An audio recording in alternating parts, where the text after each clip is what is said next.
One of the hottest topics in the past couple of weeks has been the drama between Verstappen and the British media, and it seems like the Sky F1 pundits haven't taken the comments of the Dutchman very easily. Martin Brundle and David Croft have talked extensively about their absence from the Interlagos Grand Prix post-race conference, as well as the bigotry that they've been apparently showing towards the British drivers. But is this a realistic problem that needs to be addressed to a greater extent? And if so, have the British pundits crossed the red line? It goes without saying that Verstappen has been one of the most talked about drivers in the paddock in the past couple of years, and with all the right reasons. Coming off a very dominant season in 2023 where he won 19 out of the 23 contests that we participated in, it would be hard to imagine the critics not having the time of their lives now that he's had a 10-race drought without winning a race, finally stopped in Interlagos. When addressing this situation, Verstappen was quite direct in the post-race conference in Brazil and went on to ask, "I have a quick question here. I mean, I appreciate all of you being here, but I don't see any British press. Do they have to run to the airport, or do they not know where the press conference is?"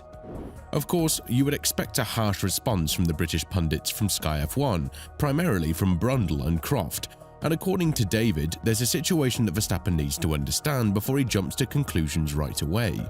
For example, he's never present on these post-race conferences regardless of who wins and who doesn't. And when addressing the comments of the three, soon-to-be four-time world champion, David Croft said, "Sometimes there's more to a story than just a soundbite or a chance to attack people for perception of British bias. For my part, as it's a press conference for written media only, I never attend the post-race conference, no matter who's won. Thursday's press conference is different. They are for broadcast and written media together, just to help people understand. And the quotes from this are freely available to all media. Hence, other journalists might be off gathering other stories at the time, in the knowledge that they won't miss anything said at the FIA post-race presser."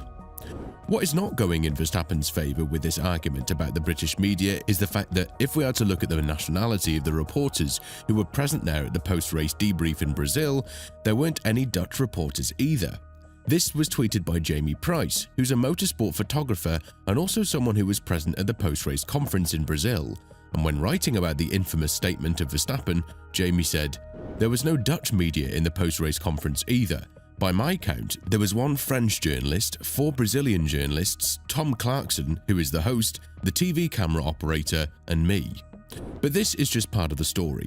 Verstappen has been calling out the British media for quite some time, and his father, Jos Verstappen, believes that the drive in Brazil was one for the books. He felt extremely proud of his son, who was able to shut down the critics that are primarily British and made sure that it won't affect his legacy at all. Addressing the drive of Verstappen in Brazil and how it affected the behaviour of the British media, Jos said, "This is Max's perfect answer to a lot of whining, and certainly in the direction of the English. Commentators, journalists and former drivers, they'll keep their big mouths shut for now. Max has shown that he's the very best. Those people who shout that he should change his driving style is perfect. Also, such a first lap in the rain where he made up 6 places, he's always perfect in these conditions. He showed who's the best. I believe he was very motivated after the negative journalists from England and the negative drivers. They think they're talking him out of this good mood, but he will only get better because of it. I'm very proud of what he did. The whole world saw who is the very best."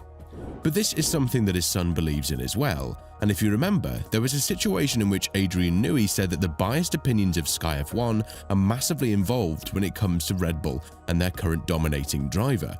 Something that Vettel had to go through in the past few years when Red Bull was dominating the sport from 2010 to 2013. To this, Verstappen agreed 100% and said that while the commentators from other countries are trying to keep themselves as neutral as they can, that cannot be said for Sky F1 and its pundits, who were crossing the line on many occasions. But it's not something that mattered to him. Now he has repeated his stance on these comments and continued to talk about the wrong passport for an F1 paddock. And when talking about all the negativity that has come his way for the way that he races, starting from Austria and ending in Mexico, Verstappen said, "I know what most people are like, it's nothing new. Last year was perfect, so it must have hurt a lot of many people that they couldn't say anything negative. Now they've got the chance to say something, so they're all coming out the woodwork. At the end of the day, I've got the wrong passport for this paddock." And this is where Martin Brundle couldn't take the comments with ease, because he's been a former driver and a man who has served the sport for more than 20 years. which means that these offences are not something that he would want to take with such comfort. In a Sky F1 podcast that was hosted by Matt Baker, Brundle was asked as to whether or not throughout his career he was commented on certain situations that were biased towards a certain British driver because of the shared nationality. To which Martin responded, "No, I don't think we try to tell the story of British drivers with perhaps a bit more detail. I don't think there's any bias. I mean, I'm a Brit. I'm a former British Formula 1 driver, and we're broadcasting primarily to a British broadcaster. Others take our feed all the way around the world. So do we?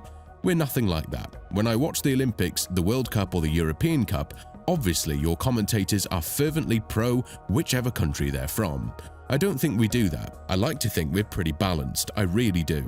Of course, this was further fueled up with the tweets of Damon Hill, that he wants Norris to win the title after the infamous harsh racing in Mexico. And on top of that, the 1996 world champion hasn't been quiet when it comes to how Red Bull handles their internal problems. He has taken the courage to talk about why Red Bull is not making Verstappen take responsibility for his harsh driving, which has happened twice in Austria and Mexico, and in Austin, it was in the borderline of the rules that effectively baited Norris into a 5-second penalty. But be that as it may, the narrative is clear. The British media might be a bit more biased towards Norris compared to Verstappen.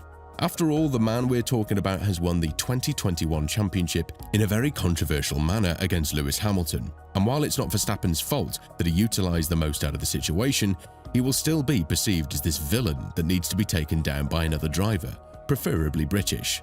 But still, the comments that the Sky F1 pundits have made might have gone to the extent that we wouldn't have hoped for, and unfortunately it sparked a war of words between these two sides that could be raging for a while, especially headed into the 2025 season. But what Brundle has done is quite genius here. He's got on to take these things with an offensive approach of himself, saying that regardless of what Sky F1 does, they will always be treated the way they do, and there isn't a single driver on the grid who's been grateful for what he does on the grid other than Rosberg back in Malaysia in 2016. Furthermore, Brundle said, "And actually we get flack from pretty much everybody, because what I've learned in these 28 years is that you can say 1,000 positive things about somebody and one negative will get back to them and their fans get onto it, or their family and friends tell them. And I get a few cool sideways glances sometimes. Nobody ever comes up and says thank you very much for what you said about us." All of this goes to show that Verstappen and the British media will have a lot of battles off the ground.